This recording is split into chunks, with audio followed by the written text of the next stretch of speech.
The Singapore Grand Prix was supposed to be McLaren's coronation, the moment the team would finally seal the Constructors' Championship. And they did. But the party in the Papaya garage has a bitter taste, because what we saw on track might have been the start of a civil war. George Russell won in dominant fashion, it's true, but all eyes turned to McLaren, where the title rivalry between Oscar Piastri and Lando Norris finally exploded on the first lap, complete with contact and a whole lot of controversy. Let's go straight to the start at Marina Bay. The track still had damp patches from the earlier rain just to add a little more spice. George Russell, on pole, made an excellent start. Max Verstappen, alongside him, immediately veered to the right to block the two McLarens. That's where the chaos began. Lando Norris, starting from 5th, got better traction than anyone, dove down the inside, bounced off Verstappen's rear tire, and then slammed into his own teammate Oscar Piastri. A light touch, but with gigantic consequences. Piastri's reaction on the radio was immediate and at first even calm. "Yeah, I mean, that wasn't very team-like," he said. But the calm didn't last. Shortly after, he questioned the team. "So, are we cool with Lando just barging me out of the way? What's the go there?" The Australian's frustration was palpable. He was squeezed, almost ended up in the wall, and watched his main rival in the championship take the position in an aggressive manner, to say the least. The steward's response? No investigation necessary. McLaren's response? Silence. And it was that silence that turned Piastri's frustration into fury. Later, he would vent. If he has to avoid another car by crashing into his teammate, then that's a pretty shit job of avoiding. Extremely harsh words that expose the crack that has formed within the team. While the fire was burning at McLaren, George Russell was doing his job. He set a blistering pace on the medium tires, opening up a 5-second lead on Verstappen in just 10 laps. The victory seemed to be unfolding smoothly for the Mercedes driver, but the real battle wasn't for the lead of the race, but for the moral and psychological lead within the champion team. What does this incident mean in practice? It means the rules of the game have changed. The harmony, the team-first mantra, all of that seems to have been left behind. As former driver and commentator Martin Brundle said, the ground rules have just been reset. From now on, Piastri knows the fight will be relentless. This spark at McLaren is exactly what we were hoping for to set the final stretch of the championship on fire. And so you don't miss a single detail of our analysis of this fight that will define the driver's title, now is the perfect time to support our channel. Since Formula News USA is not monetized, your engagement is the only thing that helps us grow. If you enjoy this kind of direct analytical content, please subscribe right now and hit that notification bell. Leave a like on this video because that tells YouTube that we're creating something you want to see. Most importantly, comment below and let us know what city you're watching from.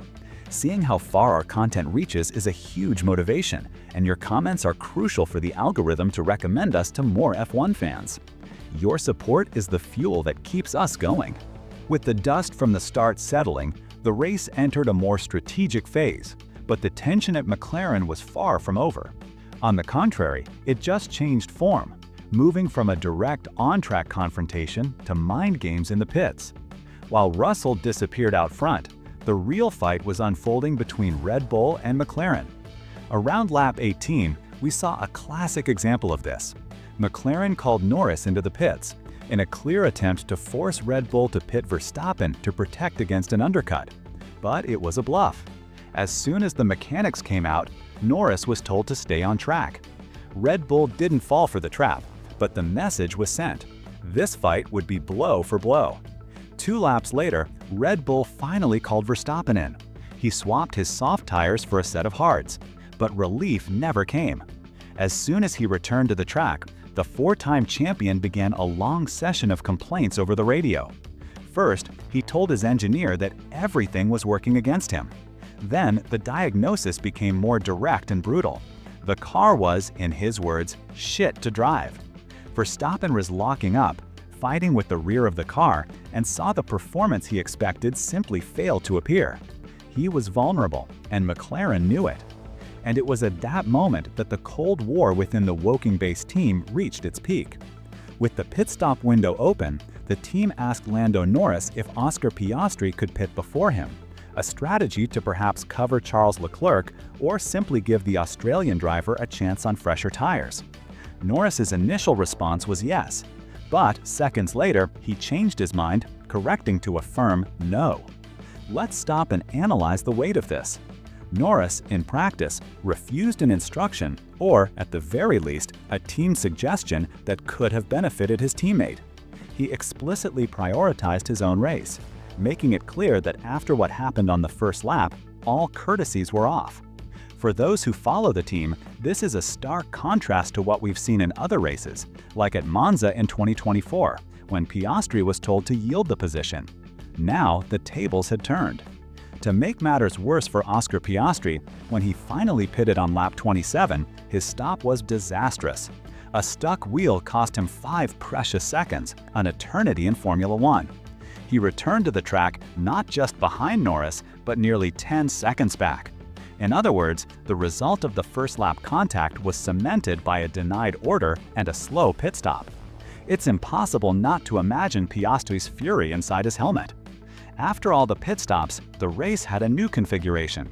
Russell was leading comfortably, Verstappen was a struggling second, and the McLaren duo was running third and fourth, with Norris holding a comfortable advantage and tires that were 7 laps fresher than Max's. The stage was set for an attack, but the internal fight at McLaren left a question hanging in the air. Were they racing against Red Bull or against each other? As the race entered its second half, the focus shifted completely to Lando Norris's pursuit of Max Verstappen for second place. With fresher tires and a seemingly more balanced car, Norris began to chip away, lap after lap, at the gap to the Red Bull driver. Verstappen, on the other hand, continued his personal battle with the RB21. The situation became so critical that at one point he begged for help on the radio, saying the rear of the car felt like a handbrake. Even so, in a display of defensive driving that only a 4-time world champion can deliver, he held on. For more than 15 laps, Norris was in the DRS zone, applying pressure and showing the nose of his car, but the Singapore layout is unforgiving for anyone trying to overtake. Verstappen didn't make a single mistake and held the position until the checkered flag. But let's be honest, the fight for second place was just the backdrop for the real story, the implosion of peace at McLaren. And to understand the scale of the problem, we need to analyze what was said after the race. Lando Norris, when asked about the contact with Piastri, downplayed the incident. For him, it was just racing. He said, "It was slippery, still wet in a lot of places, but it's racing. I put it on the inside, I had a small correction, but nothing more than that. It was good racing." In his view, the initial touch with Verstappen was what caused the subsequent contact with Piastri, an unavoidable domino effect in the heat of the moment at the start. On the other side of the garage, the view was completely different. McLaren, after its own review, informed Piastri that it would take no action because, in the team's view, Lando had to avoid Verstappen. The Australians' response, as we've seen, was one of pure indignation, feeling that the justification was weak and unfair. And this is where the debate becomes fascinating. McLaren has a clear internal rule, which we can call the papaya rules. The drivers can race each other hard, but they must never, ever make contact. That rule was broken in Singapore. So why didn't the team do anything? Why didn't they order Norris to give the position back as they have done on other occasions to maintain fairness? Opinions are divided. Some analysts argue that since the stewards saw nothing wrong, McLaren shouldn't overrule the FIA's decision. It was a racing incident, clumsy but not malicious. Others, however, believe the team set a very dangerous precedent. By not intervening, the message sent to Piastri is, do the rules only apply to one side? The Australian, who obeyed a controversial order in Monza to let Norris pass, now feels doubly wronged. The team that promised equal treatment failed on its promise at the most critical moment. What does this mean for the future? With the Constructors' title secured, McLaren now has 2 drivers in a declared war for the Drivers' Championship, without the safety net of team rules. The papaya nonsense, as one British journalist called it, is over. Now it's every man for himself in the final 6 races. While the tactical and psychological battle unfolded, George Russell was driving in another dimension. With a cool and calculated performance, he crossed the finish line with more than a 5-second lead, securing his second victory of the season. It was a flawless drive, built from the very first lap, that was unfortunately overshadowed by all the controversy happening behind him. Max Verstappen, in one of his toughest races of the year, managed a miraculous second place, holding off Lando Norris with everything he had. Norris completed the podium, with Oscar Piastri in fourth, sealing a bittersweet result for McLaren. The constructors' title was won, but at a very high cost to internal harmony. The rest of the top 10 also had its stories. Kimi Antonelli of Mercedes had a fantastic race, finishing fifth after a beautiful pass on Charles Leclerc. Speaking of the Ferrari drivers, Leclerc finished sixth, just ahead of Lewis Hamilton in seventh. And Hamilton's race would have an extra chapter. After the checkered flag, he was placed under investigation for exceeding track limits. On the radio, he defended himself, citing brake problems and questioning the penalty as a case of force majeure. His final position in the official results was left hanging for a while. Rounding out the points, Fernando Alonso had a recovery drive to finish eighth. Oliver Behrman was ninth, and the final point went to Carlos Sainz, who drove a spectacular race for Williams with a 49-lap strategy on the same medium tires before attacking on softs at the end. But what does all this mean for the championship? McLaren's victory in the Constructors' World Championship with 6 rounds to spare is a historic achievement, the team's first back-to-back title since 1991. But now, with that goal accomplished, the priority shifts. The fight for the driver's title is on fire. Oscar Piastri's lead over Lando Norris has dropped to just 22 points.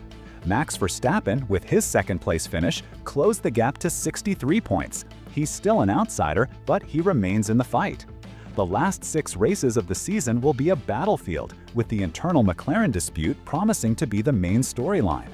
The big question is, will the team be able to control its drivers, or will we witness an open war all the way to the final lap in Abu Dhabi?